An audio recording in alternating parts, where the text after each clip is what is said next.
नमस्कार, MP news cast देख रहे हैं आप और आपके साथ मैं हूं आस्था श्रीवास्तव। इसी के साथ अब खबरें विस्तार से। उत्तर प्रदेश फतेहपुर जनपद के उमरा निवासी महंत गणेशदास महाराज जो 2024 में फतेहपुर लोकसभा का चुनाव लड़ने का फैसला किया है, जो जनता के बीच जाकर क्षेत्रीय समस्याओं से रूबरू हो रहे हैं और ये देखकर बड़ी मन में पीड़ा महसूस किया कि क्षेत्र में हरे पेड़ों की कटान तो लोग करते हैं, लेकिन कोई पेड़ लगाता नहीं है।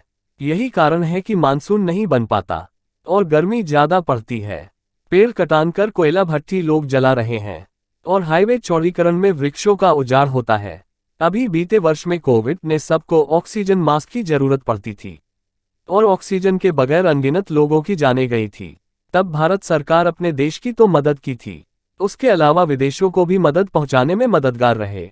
आप लोगों को बताते चले कि फतेहपुर जनपद के खरौली गांव के शिवसेवक वैष्णोदास शिवकरण ने यह मन में ठान ली थी कि मैं देश की तीनों सेनाओं की दैवीय सुरक्षा सलामती के लिए कश्मीर से कन्याकुमारी पैदल यात्रा करूंगा और देश में लाखों पेड़ लगाकर पर्यावरण संरक्षण पर जागरूकता अभियान शुरू करूंगा, जो 25 मार्च 2022 से लगातार यात्रा कर जन जागृति अभियान चलाया और जहां रात्रि विश्राम करते हैं वहां सुबह कम से कम 5 पेड़ों को लगाकर जन संदेश फैलाते हैं।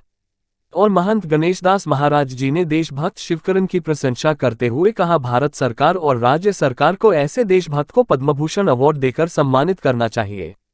आइए सुने क्या कहा महंत गणेशदास महाराज जी ने।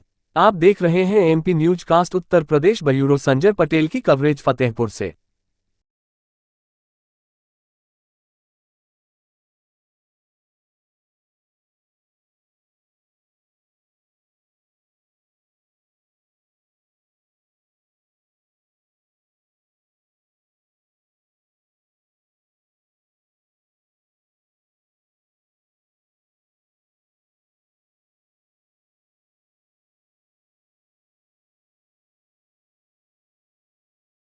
जा रहा है और कहीं ना कहीं हमारे सरकारें इन विषयों पर कोशिश भी करती हैं। मैं आपसे ही पूछना चाहता हूं कि हर एक व्यक्ति अच्छा ऑक्सीजन तो लेना चाहता है, अच्छी हवा लेना चाहता है, अच्छे वातावरण में रहना चाहता है, लेकिन एक व्यक्ति को बताइए जिसके घर के सामने एक सिंगल पेड़ लगा हो।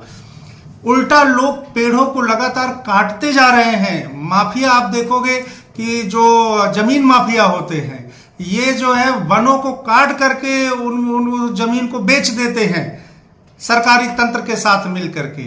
तो कहीं ना कहीं ये सारी चीजें बहुत जरूरी हैं और मैं तो वचनबद्ध भी हूं, कटिबद्ध भी हूं कि आने वाले समय में इन सारे विषयों को जो मैं एक एक करके उजागर कर रहा हूं, इनमें मैं अच्छे ढंग से पूरे ईमानदारी और फतेहपुर का नागरिक होने के नाते, फतेहपुर का निवासी, मूल निवासी होने के नाते फतेहपुर के लिए मैं पूरे तन मन धन और पूरी कर्तव्य निष्ठा के साथ इस क्षेत्र में काम करूंगा। जहां फतेहपुर की बात आती है महंत जी, तो आपके फतेहपुर जनपद से खरौली से वैष्णोदास, देशभक्त वैष्णोदास जी जो है वो कश्मीर से कन्याकुमारी की पैदल यात्रा तीनों सेनाओं की सलामती के लिए कर रहे हैं और उनका एक लक्ष्य है जहां वो रुकते हैं वहां 5 वृक्षों का रोपण भी करते हैं।